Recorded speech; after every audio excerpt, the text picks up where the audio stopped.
Today is Thursday in the third week of Lent, and our gospel today comes from Luke chapter 11. Jesus was casting out a demon that was mute. When the demon had gone out, the one who had been mute spoke, and the crowds were amazed. But some of them said, "He cast out demons by Beelzebul, the ruler of demons." Others, to test him, kept demanding from him a sign from heaven. But he knew what they were thinking and said to them, "Every kingdom divided against itself becomes a desert, and the house falls on house. If Satan also is divided against himself, how will his kingdom stand? For you say that I cast out the demons by Beelzebul. Now, if I cast out the demons by Beelzebul, by whom do your exorcists cast them out? Therefore, they will be your judges. But if it is by the finger of God that I cast out the demons, then the kingdom of God has come to you. When a strong man, fully armed, guards his castle, his property is safe. But when one stronger than he attacks him and overpowers him, he takes away his armor in which he trusted and divides his plunder.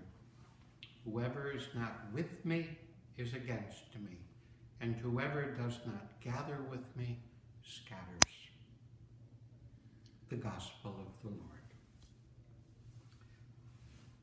Today we hear that the people were amazed when they saw that Jesus had the power to be able to restore speech to a mute man, and yet they can't believe in him.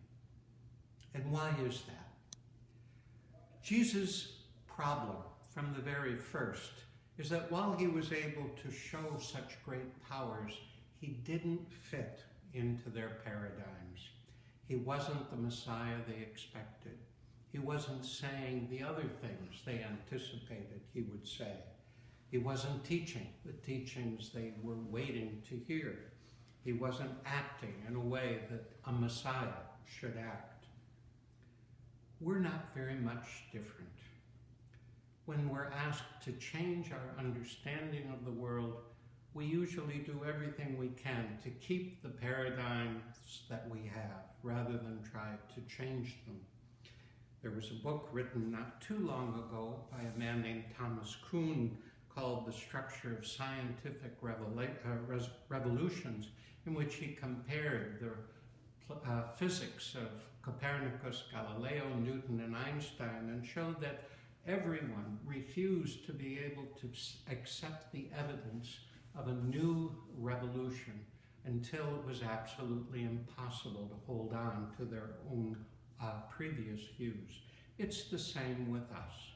We're constantly called to change our paradigms, the way we look at the world, and yet we find that very, very difficult. Let us then pray that our hearts may be open to the Spirit, that we may be able to change as we need to change in order to be able to receive the Lord who reveals himself to us.